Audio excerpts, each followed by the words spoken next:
Vanderpump Rules, Season 11, Reunion Part 3. Let's go. I'm going to give you my unbiased opinion. I don't know any of these people. There are no teams here. And yeah, let's get right into it. And in the meantime, subscribe, turn on the notifications, all that fun YouTube stuff. Let's get into it. All right, I'm not gonna leave you guys hanging, and I want you guys to like let me know in the comments as well your initial thoughts right after watching it.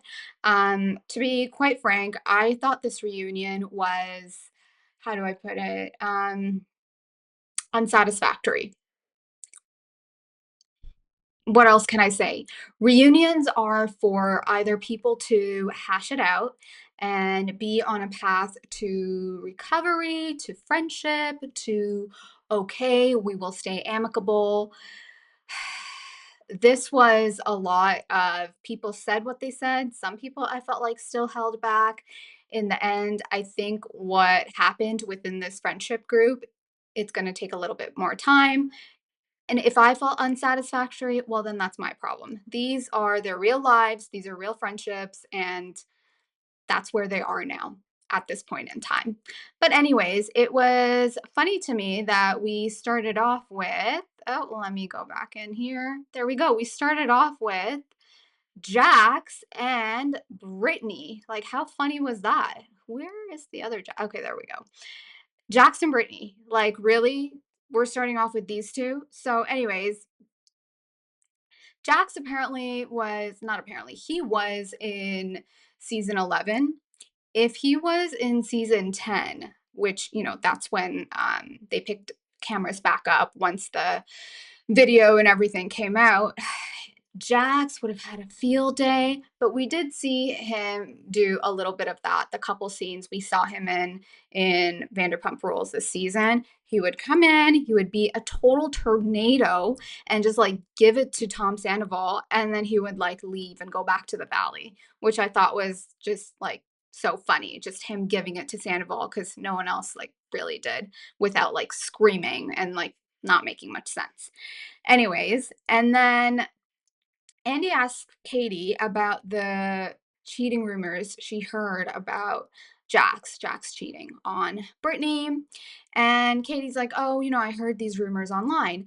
Katie is that girl. She is on Reddit and whatever other platform like the rest of us. And she is looking up what's happening in like the real world. So Sheena is like, oh, well, Brittany has all of his passwords. So, if a man is gonna cheat and get some nookie, he is gonna cheat and get some nookie, passwords or no passwords. And Katie is like, well, you don't, it's not going down in the DMs. And Katie brings up the whole bathroom thing again for Jax. Guys, I just covered a video. I just had a video covering Jax and Brittany and the split. I talked about the bathroom a bit. And Katie again brings up the bathroom. What is with Jax in the bathroom? It is so disgusting. But anyways, Katie brings up Jax's cheatation ways. And Lala's like, well, Brittany and Jax, they're not intimate. That's why they're separated. In their case, I don't think them not being intimate was the reason. There's a lot of reasons that happen prior to as to why couples aren't intimate. And then obviously they end up separating, which they did separate. Anyways, Lala brings up the fact that when she did her gender reveal for the child that she's currently carrying, Brittany called her mom, who's in her 60s. And Brittany reached out to Lala's mom because Brittany was like, oh, Jax is mad that, the babysitter, the nanny, or whatever, you guys were using the same one. What? This is like such an issue, non issue. Even Andy Cohen chimes in and he's like, I share a babysitter with lots of people. Anyways, guys, I can't believe I just spent minutes on Jax and Brittany when it comes to the Vanderpump reunion part 3, but it is what it is. And I'm sure the network wants to plug Jax, Brittany, the Valley, all that good stuff. Okay, we're now starting to get into the meat of it after a whole segment was spent on Jax and Brittany. Andy brings up to Tom, like, "Hey, is Summer Moon still blocked? Like, are you kidding me? Tom Sandoval, you got beef with like a 4-year-old? Or is she 3? I don't know how old she is, but she's little." And Tom, of course, is like, "Well, no, I just like, blocked Sheena. And I guess like Summer Moon was part of the same account. So, of course, Summer Moon got blocked." And then Brock chimes in, like, "Oh, well, I'm still blocked." And I guess Andy was like, "Were you like on a blocking spree?" And Tom's like, "Yeah, I was at the time." So we're finally starting to get into the meat of the season. We finally get to the friendship between Sheena and Ariana. Sheena is like, she's trying to balance friendships with people. One she's had for 10 years, one she's had for 15 years. And obviously, throughout the season, we've seen how hard it is for Sheena. And honestly, guys, I know we make fun of Sheena, like, call her pick me, and the fact that she wants to be friends with everyone. She ends up being friends with no one, all that stuff. But at the end of the day, obviously Ariana was the one that had to, deal with everything that Tom Sandoval and Raquel Rachel did. But Sheena was also a victim in all of this because she was with Rachel Raquel the night of the incident of Ariana finding um, the video on Tom's phone, and then the whole hitting her, not hitting her, but then lawyers getting involved, potentially, Sheena fixating on what can happen between her and her child. Like, look, it was very hard for Sheena too. Like, as much as we make fun of her, we do need to recognize that. We got our boy Brock defending Sheena. Brock, I feel like, is a side talk ninja. I don't really know what else to call him. He just like chimes in from the side when you least expect it. And you're just like, whoa, what was that? It was Brock and his heels chiming in. And Brock is like there trying to defend Sheena, just like what she's going through. Like, okay, husband of the year, finally speak up. And then we have Sheena calling out Ariana, like, "Hey, you didn't even watch the season. You only watched clips online, on TikTok, on Instagram, probably clips that her friends sent her. Maybe if she was scrolling, she ended up, I don't know, catching a clip." I gotta say, Sheena, you were quick with that. And yeah, that's valid because we've seen it on the show when they only give us certain parts of a conversation and not the entirety, we miss the entire context as to what happened. And we saw it on the second part of the reunion when Lala tried to bring up something and production was like flashback. And then we saw the conversation between Ariana and Lala, which was, I guess, kind of like a never before scene. But production was like, hold my beer. I'm going to show this scene. So in Lala's case, not in Lala's case, in Sheena's case, good for her. It is valid. Okay, this part to me was back to Sheena being cringy. Like, girl, I was like rooting for you for a little bit. You had like some decent stuff to say.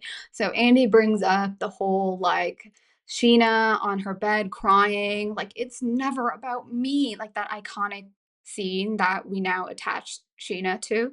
Sheena does have a lot of iconic moments, but it's like very much Sheena being Sheena and making it all about her, which that's Sheena's brand. And now she's even trying to profit off of it with her additional line and her merch line. But anyways, Sheena then says this whole convoluted thing like, "Oh, I just, yeah, I need validation when it comes to like opportunities, guys, whatever.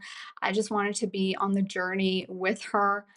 Why don't you focus on your journey? What is Sheena's story? What does Sheena want to do? What are the opportunities for Sheena? Like, regardless of everything else that's happening to other people. So, whatever, they end up on a good note.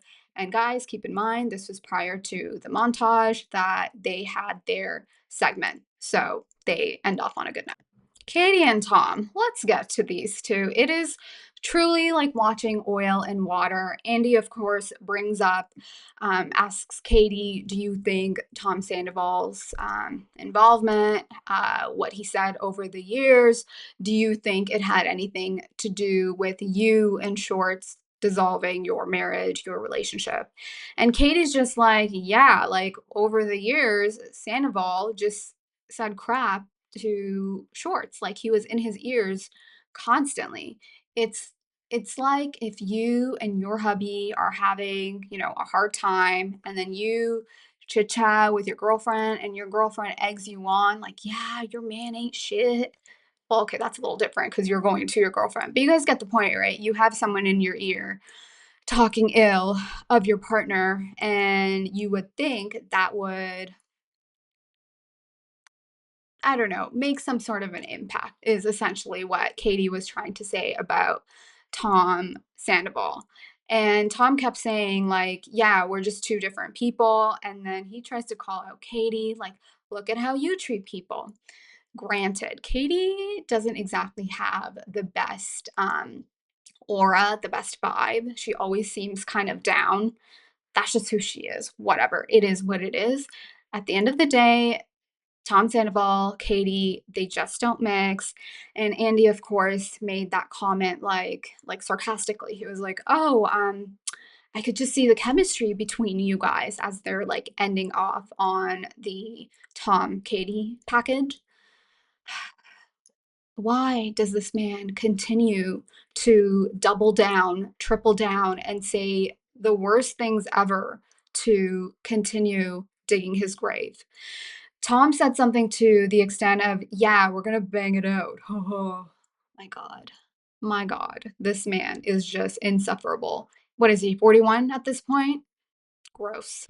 Andy asked Ariana about the San Francisco trip, Kyle Chan's party, and Andy was basically like to Ariana, hey, how come Dan flew over all the way to the West Coast, but when he was with you guys, he didn't really take part in the activities?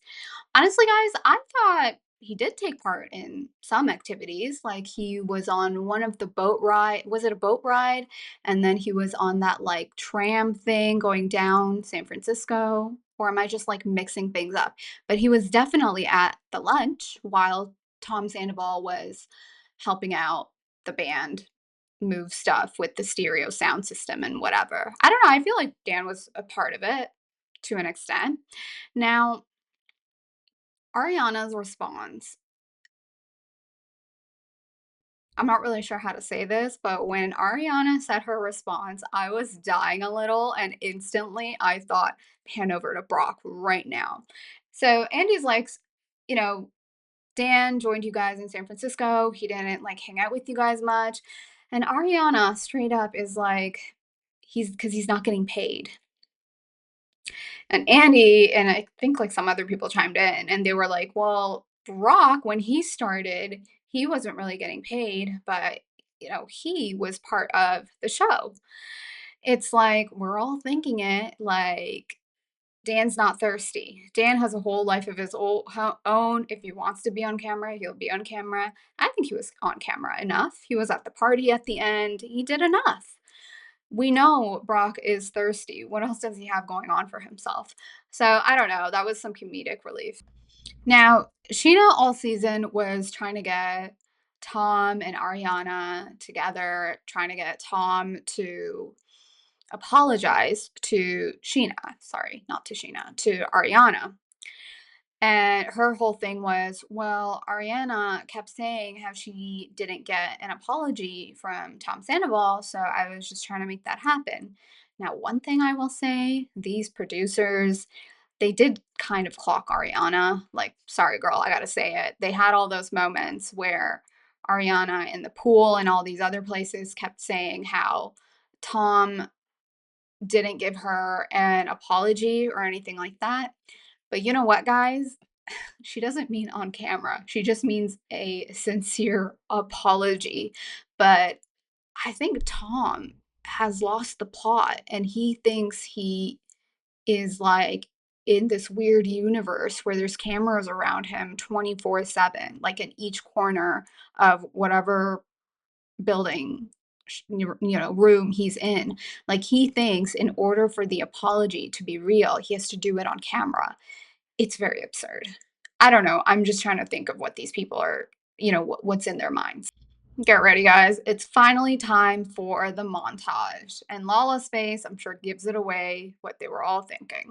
We, of course, see the scene. Well, we've already seen it, but as a group, they see like the last 5-10 minutes. They see the part where Tom calls out Ariana, calls her lazy ass, just comes in, doesn't do anything, and collects a paycheck.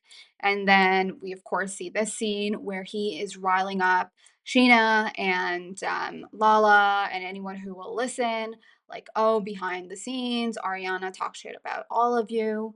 We, of course, had the fourth wall breaking from Lala, where she's like, I've never experienced someone who gets cheated on and suddenly becomes God.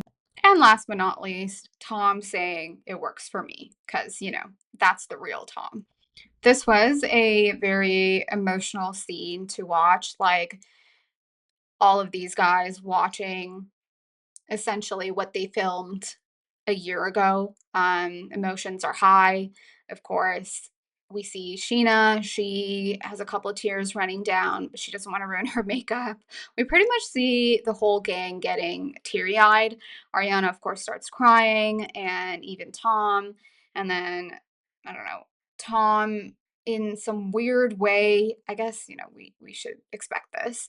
He starts gaslighting her while they're crying. Like, what the heck? Like, he literally tries to blame her while he's crying. And Ariana, this is when she's like, I just want you gone. Like, you could feel the pain in her voice. Like, this man, he just still doesn't get it. Tom does the whole like, that's our job. Like, we're supposed to film and all that stuff.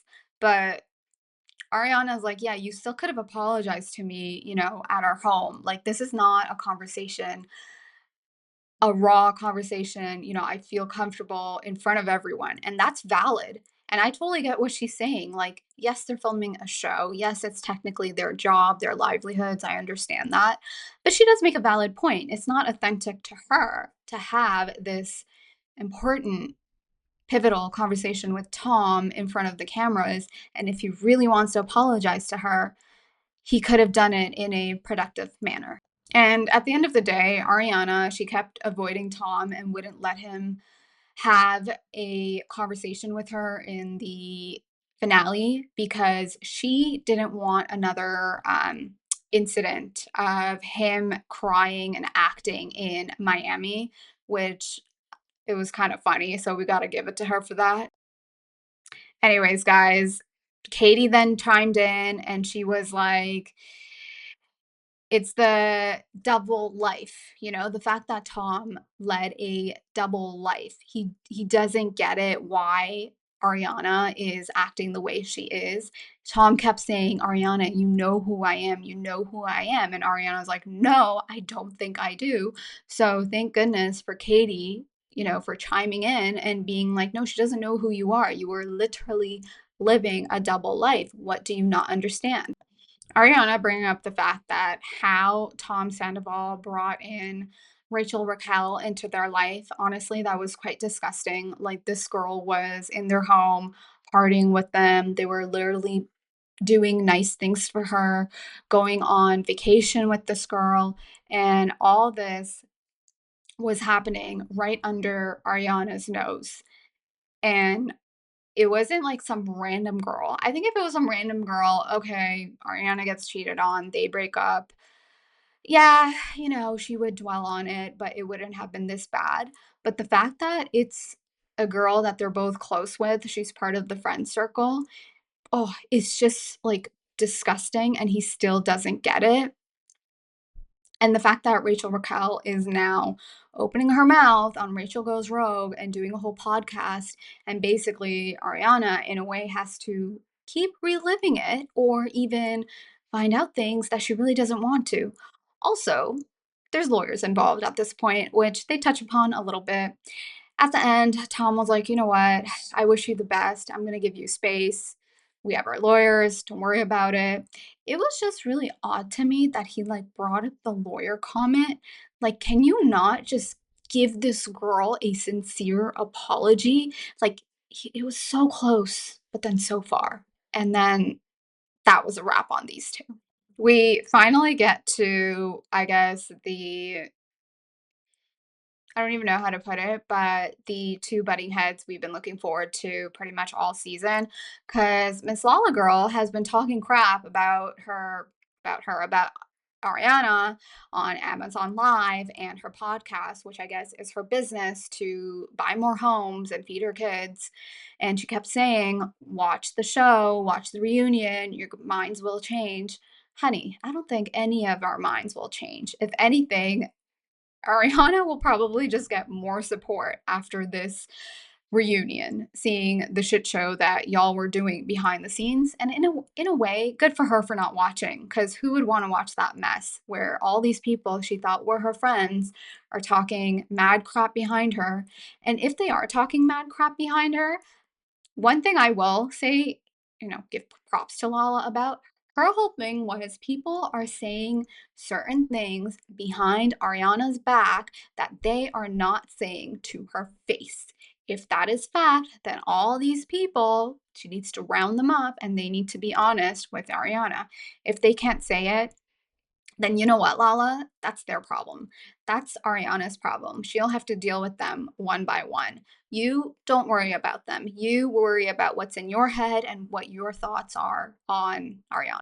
Now, Ariana explains, like, you know what? Me walking away, that was authentic. Like, why would I stick around and give him the joy of having that one last conversation? It felt right for me to walk away. And Ariana is like, since you want such a good show, I think that made a damn good end to the season. The fact that Lala or Miss what's her face? Lala from Utah, she wants to bring up Randall. Like the fact that she even wants to remind people that she was with Randall. Oh my God, the producers were like, you know what? You want to talk about Randall so bad? We got you, Lala.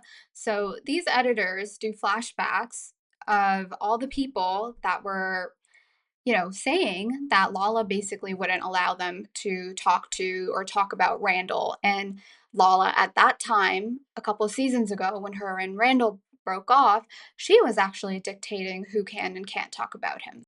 Like when she was living her best life with Randall, this girl literally thought she was gonna be a housewife on Beverly Hills, and people were talking about how she got that Range Rover.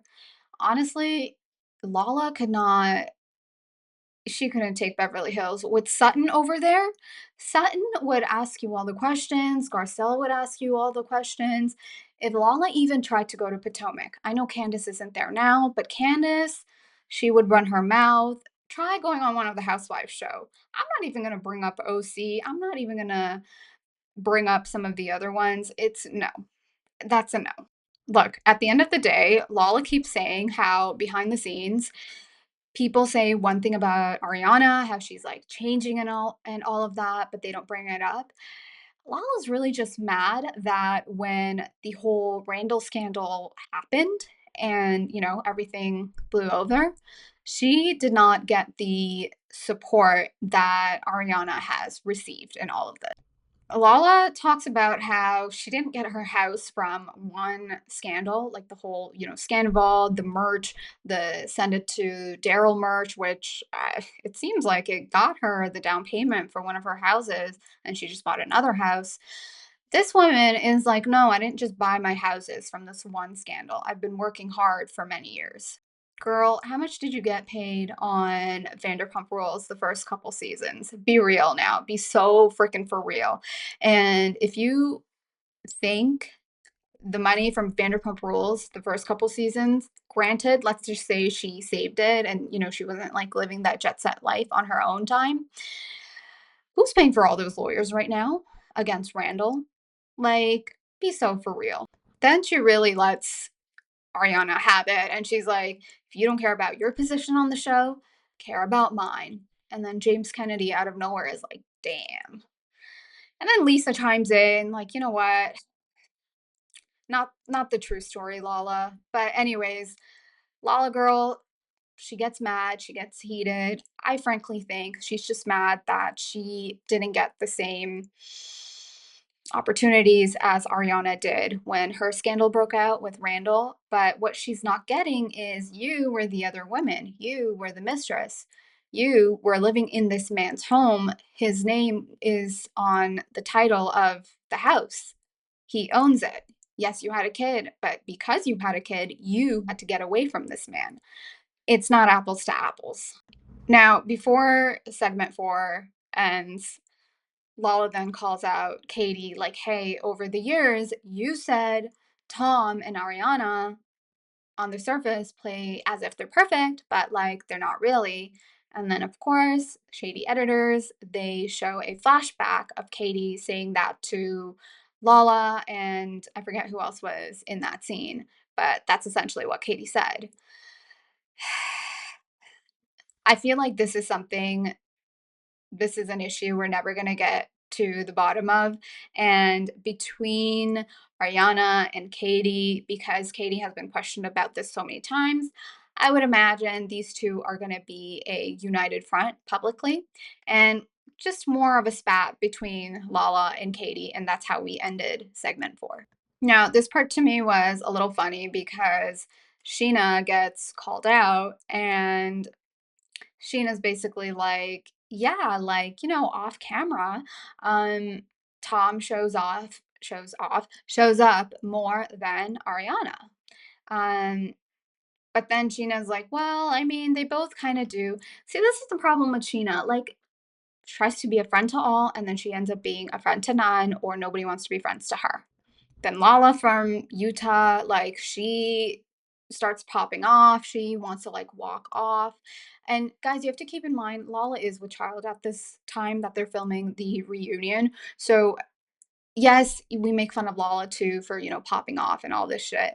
But at the end of the day, like at this time, at the filming of this reunion, she is carrying a child. So I do feel like we have to give her a little bit of grace. Some of it, I'm sure, is just like high emotions, and some of it, frankly, it could just be hormones. If Lala wants to walk off stage, that's her prerogative. Does it create a good scene for the reunion? Yeah, it does. And then Lala and Sheena get into it. Lala's just mad, like no one's on her team, no one's like siding with Lala, and so she's just like fuming at this point. Now, what I was mad about is Sheena could not finish her sentence. Lala kept interrupting. It was so annoying. It's very like Margaret Joseph's. Oh yeah, guys, I'm covering Real Housewives of New Jersey, so I got Jersey in my brain. But anyways, it was so frustrating. Like, oh my God, let Sheena speak. I just want to hear what Sheena has to say. Whether I agree with her or not, it does not matter. I want to hear what Sheena is saying. So that was extremely frustrating as, person watching the show. And I don't know, I just feel like we didn't get much resolve there because Lala kept like chiming in and wouldn't let Sheena speak. Anyways, at the end of it, it was kind of weird. Lala and Tom, they're both kind of ganging up on Ariana in regards to filming. Who would have thought we would see that duo, right? For most of this three-part reunion, we haven't really heard much from Lisa. And to be quite honest, why would we? At this point in time, it's been like a decade plus of this friend group filming.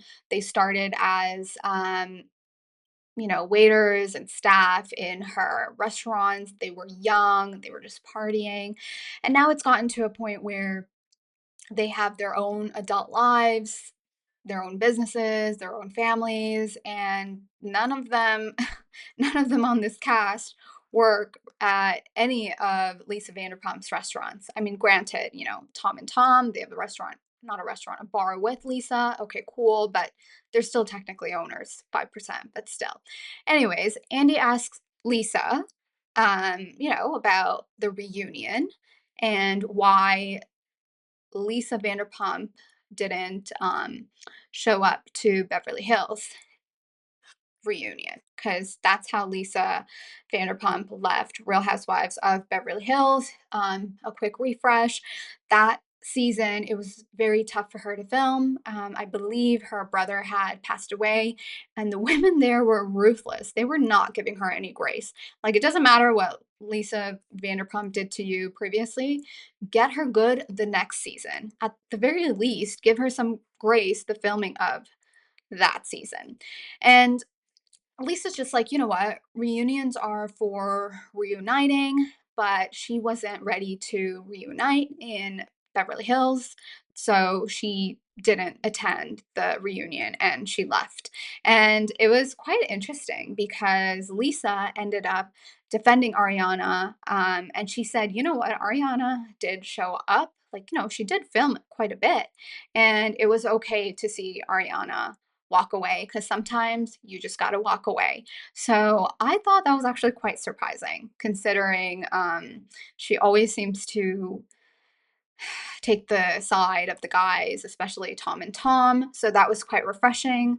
I don't know if someone was in her ear, like, look, Lisa, you got to show some support to Ariana in this reunion, or else. I don't know. I don't know what or else, but basically, you won't look as favorable to the audience. So I don't know. Lisa Vanderpump, she's a smart woman. So was this authentic? Like she really was showing up for Ariana?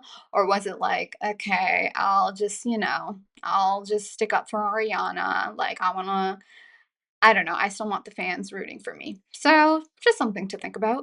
And then right before we head to commercial break, at the end of segment 5, I don't have a clip of like them getting stuck, but this is basically when it happens. Of course, the last couple discussion segments were quite hard on Ariana. It just seems like she's taking in a lot of information at once in terms of how these people were talking behind her back all season. And she is crying on Katie's shoulder, but this is the scene where her hair gets stuck to Katie's earrings, I guess. And then a couple people come over, including Andy, to, make sure they detangle from one another. So during a time where they are running with high emotions, we see Ariana crying on Katie's shoulders. We also see Sheena right beside Lala. They're having a little meeting of the minds. So I don't know. This was just very fortunate that her earring got tangled in Ariana's hair from the crying to the laughing. It was a funny scene. Okay, let's go down the list in terms of, how Andy does that thing where he kind of like goes around the room at the very end. They've had all the hard discussions at this point. He tried to dissolve some of the heat and patch up some of the relationships as best as he could, given that they only have 10 hours and these people probably need therapy for like days, not hours. So let's just go through it. He starts off with Ariana.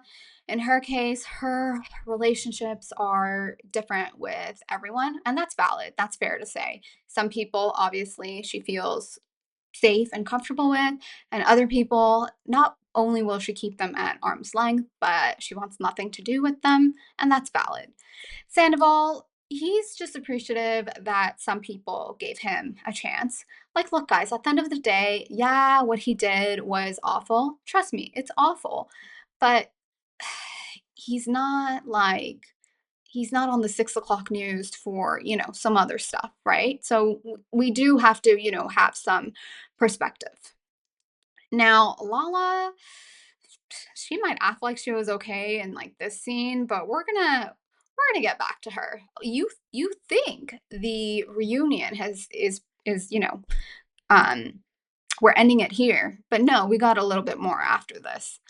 So Sheena, she starts crying. She's like, oh, how um challenging it's been. She acknowledges Lala for being her rock, and I guess Ariana, I guess they were at a distance even before the filming of last season started. Yeah. Why do you think Ariana was at a bit of a distance, Sheena? Because you were running your mouth on your podcast right when everything happened. Duh. Anyways, Sheena, at the end of the day, she just wants to be liked by everyone. So I feel like She holds things in, she doesn't speak up, and you never really want to hold things in. It will eat away at you. And I think that's like part of the issue Sheena is having. Katie, on the other end, she's having, she seems lighter. She's joking around with Short. She wants to meet his new girl, not Joe. It's the new girl that's like 24 years old. So, good for Katie. This is probably the happiest we've seen Katie. So, as viewers of the show, we got to take what we get. This is happy Katie. James Kennedy, he's doing all right, okay? He has a residency in Vegas. He's like, who would have thought that James Kennedy would end up being the number one guy in the group? Good for him. Who else do we have? We have Schwartz. Schwartz is one of those guys, gives golden retriever energy, but you really got to watch out for him. He's like, you guys are my friends and family, regardless of the show. He looks at Ariana, and he does break the fourth wall a little bit because he's like, oh, I've been hearing some stuff about the show, like it might get canceled, or this version of it might get canceled. There might be a reboot or revamp, God knows what. So he did kind of break the fourth wall a little bit without saying it. But, he was doing his Schwartzy nice boy stick. Not stick, his nice boy shtick. Now, you guys are probably wondering, why do I have a piece of toast on top? Well, it's because at the end, Kyle Chan and Anne bring out toast, which I thought was a little cringy. But of course, Andy was very sweet and he plugs something about her. That's why the toast, the piece of bread, I thought that was quite sweet. You thought that was the end of the show. No, no, no. We got another minute and a half of really good um, content. And they kind of chat after the toast. They don't really hug it out though. Everyone kind of disperses. And then, Brock to Sheena, he's just like, you did enough. You did good. Sheena seemed very like drained from the whole day. Guys, if you have stuck with me till the very end of this recap, you are a real one because we are at the real finale of the reunion at the last like minute and a half. They disperse, they go into their glam rooms.